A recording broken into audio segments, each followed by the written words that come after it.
What the fuck is going on with science? I thought the PC police, the thought police, would never get in there because 2 and 2 is 4, but no, they've invaded. When I was a kid, when I was in college, we were in liberal arts and there was classes like philosophy of self, philosophy of love. I keep talking about how my professor Marvin Glass told me it's okay to have an abortion up until a year after the baby's born. But the STEM kids would run around the school saying art sucks, and I think we knew deep down they were right, and their day-to-day was way harder than ours. But that's changing now, and it's seeping in to all the other sciences. Like, I first noticed this with anthropology. There's a guy, what's his name, Napoleon Chagnon or something. He wrote a book called Noble Savages, My Life Among Two Dangerous Tribes, the Yanomamo and the Anthropologists. And this was a guy who lived among Aboriginals in God knows where they eat each other. And he said, wow, these people are brutally savage. And that was normal anthropology for a long time. And then all of a sudden, one day, very recently, describing that was a horrible thing. No, all savages are peaceful. There's no such thing as a savage. And he went from being a well-respected empiricist who researched data to a Nazi. And I saw there's a great book called The Myth of the Peaceful Savage by Lawrence Keeley. And it's called War Before Civilization, The Myth of the Peaceful Savage is the subtitle. And he talks about at the beginning of the book how he had to actually couch what he was researching in politically correct jargon to get funding. So instead of saying, yeah, when we got here, they were killing each other. There was mass graves all over the place. The Indians were not smoking peace pipes. They weren't groovy.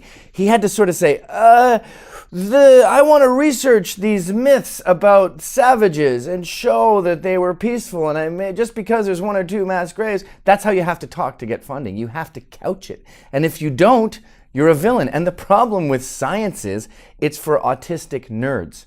Empiricists tend to be unemotional because math is unemotional. And my experience has been when you talk to someone who's really good at math or really good in the sciences, they tend to be kind of weird. Like they don't party, they're not funny, they're sort of robotic nerds.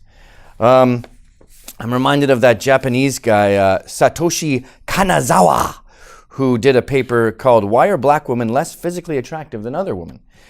Now, he got in a heap of shit for this, and they had great rebuttals like L.Z. Granderson from CNN, who claimed, my mother is beautiful. Ergo, he's refuted. But the thing about Satoshi is he didn't have any emotions about it. He just showed thousands of people 8x10s, and black women, especially black lesbians, tended to do bad. Now, if he had any kind of savvy charm and he got the crazy world we live in, he would say, black lesbians tend to score badly on beauty charts and surveys. Here's what we need to do to change it. Or this depressing and sad results of a survey steeped in slavery and prejudice or something like that. Like the guy who wrote one of my favorite books, Why Men Earn More, The Startling Truth Behind the Pay Gap. And he talks about what I always get in trouble for saying, which is women choose to earn less. They'd rather be at home with their kids than stay all night. And he adds to his subtitle, and what women can do about it. You can't just state the facts. You have to sort of put a spin on it to make people feel better. And this is because the thought police have trickled into science and just started infecting it like a computer virus and changing data. Like I heard Jason Richwine talking about this, and he was talking about gay marriage and how one of the scientific explanations for it was gays in states where gay marriage is legal are something like 240% happier than gays where it's illegal. Let's just assume that's true, right? It's not. They didn't take into account other factors like drug addiction, and gays in states where gay marriage is legal tend to have a bigger problem with drugs. And when you look at the whole picture of all abnormalities, all mental health, all personal health, gay marriage states and anti-gay marriage states come out just about even. But the gay left just plucks out that one detail and says, here's a scientific explanation. And everyone falls for it because empiricism is boring, math sucks, so they allow this sort of restructuring of the data. Bill Nye is the king of this. The guy has a BA in mechanical engineering, and all he keeps saying is, this is science, and if you don't agree with me, you hate science.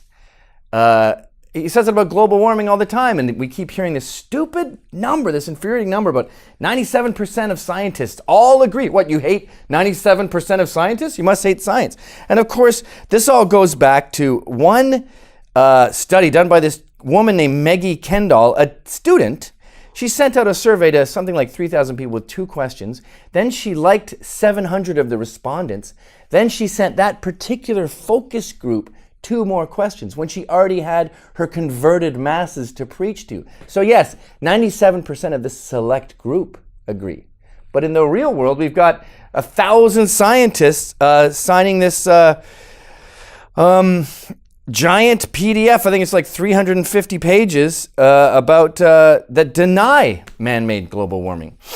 So this is why it's normal to be dubious of this sort of left-wing philosophy of self stuff, but now we have to be dubious of scientific data because the empiricists are villains, the mathematicians are the bad guys, and the touchy-feely types who are emotion-based, they are the good guys. Even speaking of Jason Richwine, we all know what happened to him, right? He was doing a study on immigration at the American Enterprise Institute, and they discovered that long ago he did his dissertation, his PhD at Harvard, which stated that Mexicans, Hispanics, tend to score lower on IQ tests, and when they assimilate into American culture, these tests still do pretty bad. So that gets morphed into Mexicans are dumb, and this guy hates Mexicans, so why is he part of this research group? Now, the dean of Harvard, when he was confronted with Jason Richwine's controversy, he just said, if you don't like the paper, refute it, write your own paper. But that was too late. He had already said that. Now, this is when I go, couldn't you have couched it? Couldn't you have said the terrible disparity with Hispanic IQ tests and what we can do to change it? Then he wouldn't have been a villain. But then, on the other hand, that's a swan dive, I think we all have to belly flop and just state the truth. I'm of 2 minds about it. On the one hand, I think we need to just state it and you can suck it up if you don't like it. On the other hand, I think we have to couch it. Anyway, there's all these villains who are nerdy math guys who are in STEM and are now bad guys because they don't adhere to the narrative. And I always thought that you were safe if you said 2 and 2 is 4, but we've managed to creep in there and make these guys bad guys and proudly state that 2 and 2 is 5. But I have good news. The replicability in the social sciences is proof that the cognitive dissonance in science between reality, scientific methods, and the narrative has become such a huge gap that it can't sustain itself. The social sciences is fucked right now because they are having to apply scientific standards on their mumbo jumbo. That's the beauty of the internet. That's the beauty of the information age. When you run the numbers, the narrative runs out of time. So have faith, folks. This total insanity of left-wing propaganda seeping into STEM is actually its death knell because scientific standards are going to wipe out all this crap. 2 and 2 is 4, no matter how many people it offends.